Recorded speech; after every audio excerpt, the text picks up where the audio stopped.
To Georgia, it was a good win for them, obviously. Secondly, I got no issue with our effort from our guys. They've done pretty much all season besides one game where they just played. They give you every ounce of energy and effort that they can give you. But it's just we just struggled scoring, and when you struggle scoring like that, it makes it really, really tough. And obviously you got to give Georgia credit for that, but for us, that's just been one of our things for the season. We got to continue to find solutions to help us on that, and we'll keep attacking that and finding a way to help us try to get some points on the board.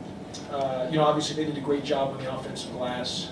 That was a big thing. I thought defensively we did a good job other than the offensive glass.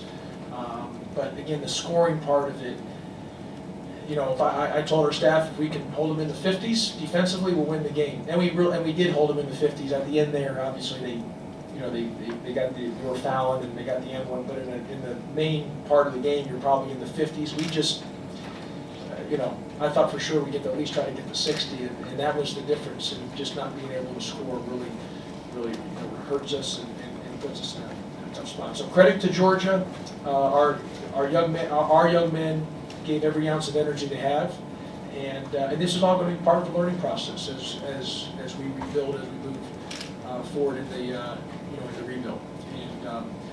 And there could be other, as we move forward, there could be games where we have other struggles like this. But as I told our team, and I truly believe this, that we'll continue to grow and get better. But this is part of us finding ways to try to do what we need to do to come up with ways to score as myself and my staff here in the short term as we continue to move forward in these games.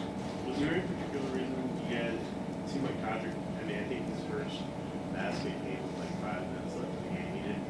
They played like 18 minutes or something like that. But was there any particular thing they were doing defensively that was... It's hard for us when Todrick and Quentin are combined 2 for 14. It's just, we don't have we're limited, so we don't have a lot of options on that, and that makes it tough.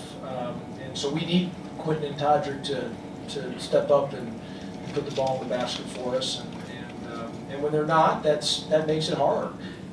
Quentin's effort, he's giving you every ounce of energy he has. His floor game has vastly improved. He's trying the best he can. He's just, I felt today we got a little bit stagnant in some of the things offensively when we maybe tried to force some actions and the shots weren't going, missing easy layups, and all of a sudden we try to press and in terms of pressing mentally and trying to get all back at once. And we'll just have to continue to get better, and we need Todrick to score as well too. If he's not scoring, it puts us at a severe disadvantage as well. Do you feel their interior defense was a big factor in the game? Well, Georgia's a good team. They're a good team. They're well coached by Coach Fox. It's just it wasn't as much as their interior defenses. We missed a lot of shots. We missed a lot of layups. Listen, their bigs are good and they're well coached. It's just when you can't score like that or you miss those layups, it just sucks the life out of you. And you're trying to in the huddles tell the team, and you're trying to get them picked up and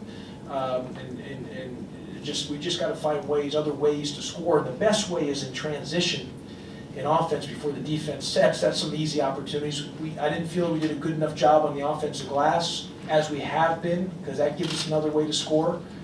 With the amount of shots that we missed, we should have been getting more offensive rebounds. And so those two areas, we're not capitalizing enough to find other ways to score based on some of our limitations offensively. Dave started a little bit, but you actually did a pretty good job making them miss quite a few too, but they held I think with a 19-2 advantages, second chance. Yeah, no, they kicked our butt on the offensive glass. There's no question about that. But look, we held the 37% from the fields. I 16% from 3. I told our kids and our staff before the game, we hold them in the 50s, we'll win the game, and we literally did. It was just, I didn't think we were just going to score 43. So that's a credit to Georgia and to their defense, and that's an area where we've obviously has been, an area of our weaknesses this year on that. We've really gotten better defensively, but an area for us offensively is just trying to find ways to score, especially in the half court. When it becomes some areas in the half court, we've got to find ways to score. I also want to just say on the crowd, I thought the crowd was outstanding. I really feel awful. I know how important this game is to Georgia Tech, and I wanted to win so bad for Jacket Nation. But as I said in the radio, we're going to get it back. As this rebuild happens here in a short amount of time, as we continue to put recruiting classes together, I want that building to be filled up like that all the time. That's the vision. Minus the Georgia fans, but the vision is having the Georgia Tech fans in there filled up to see their team play night in, night out, every time we step on the floor, and that's the vision. And we're going to get there. This is the year, as I've always said, this is kind of the year to get us in a sense, because as we continue to build, I really believe in our vision and how we're going to get there as we continue to move forward, and especially through recruiting and everything else. So. But for focusing on tonight, like I said, it's just give credit to Georgia, and they won a good game.